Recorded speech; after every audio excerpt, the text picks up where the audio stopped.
மிதன ராசிக்காரர்களுக்கு மிகப்பெரிய நல்ல மாற்றங்கள் இந்த மாதத்தில் கண்டிப்பாக உண்டு. அதுவும் 18ஆம் தேதிக்கு பிறகு பணவரவுகள் கிடைக்கக்கூடிய சுப மாதமாக இந்த மாதம் அமையும். இப்போது ராசியில் இருக்கக்கூடிய குரு பகவான் 18ஆம் தேதிக்கு பிறகு அப்படியே உச்சம் என்கின்ற 2ஆம் இடத்துல போய் வலிமையா ஒரு இடத்துல போய் உட்கார்றார். அதுவும் 2ஆம் இடத்துல இருந்து 10ஆம் இடத்துல இருக்கிற சனியை பார்ப்பார்.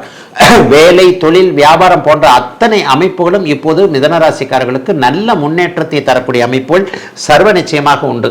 அதுவும் பேசி பிழைப்பவர்கள்னு சொல்லப்படக்கூடிய புனிதமான ஆசிரிய பணியை செய்யக்கூடியவர்கள், அடுத்தவர்களை காப்பாற்றக்கூடிய உயரிய துறையான வழக்கறிஞர் துறையில் இருக்கக்கூடியவர்கள், டெலிஃபோனில் பேசி வாடிக்கையாளர்களை பிடிக்கக்கூடிய விஷயத்தில் இருக்கக்கூடிய அவ்வளோ பேருக்குமே இந்த அக்டோபர் மாதம் கடைசி பகுதியில் சம்பள உயர்வு, பதவி உயர்வு போன்றவைகள்லாம் கிடைக்கக்கூடிய ஒரு சுபமான மாதமாக இந்த மாதம் அமைஞ்சிருக்குங்க.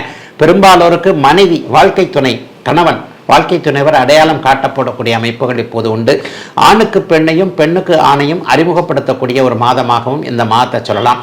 இந்த மாதத்தின் பெரும்பகுதி நாட்கள் புதன் சுபத்துவமாகவே இருக்கிறார். எண்ணங்கள் வலிமையாக இருக்கும். அவரவருடைய வயதிற்கு ஏற்றாற் போல நடக்க முடியாதது, இதை செய்ய முடியாது, அப்படி இப்படிலாம் பெருசாலாம் கணக்கு போட மாட்டீங்க. வாய்ப்பந்தலும் போட மாட்டீங்க.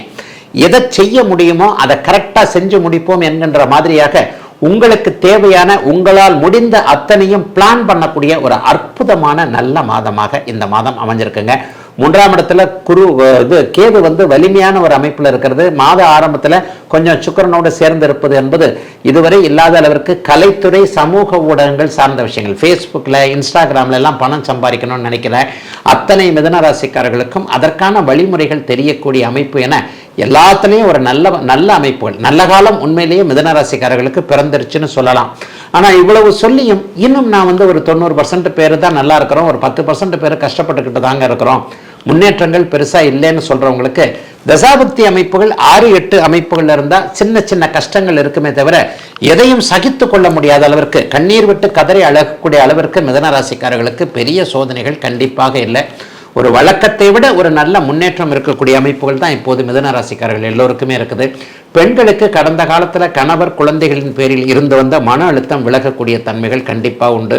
குழந்தைகளுக்கு இதுவரைக்கும் இல்லாத அளவிற்கு ஒரு பொறுப்புணர்வு வரக்கூடிய, எந்த நேரமும் மொபைல்லையே பார்த்துக்கிட்டு இருக்கு, படிக்க மாட்டேங்குது, சரியாக வேலைக்கு போக மாட்டேங்குது, தன்னுடைய வேலை எதையும் தானே பார்த்து கொள்ள மாட்டேன்கிறார் என்கின்ற மாதிரியாக இருக்கக்கூடிய, அவர்களை பற்றி கவலைப்பட்டு கொண்டிருக்கக்கூடிய தாய்மார்கள், சகோதரிகள் அனைவருக்குமே மிகப்பெரிய அவர்களிடமிருந்து, கணவர், குழந்தைகளிடமிருந்து மாற்றங்கள் வரக்கூடிய ஒரு அருமையான நல்ல மாதமாக தாங்க, அப்படி ஒன்றும் பெரிய கஷ்டங்கள் இல்லாத யோக மாதமாக அமைந்திருக்குதுங்க மிதன ராசிக்காரர்கள் ஆண் பெண் இருபாலருக்கும் இந்த மாதம்.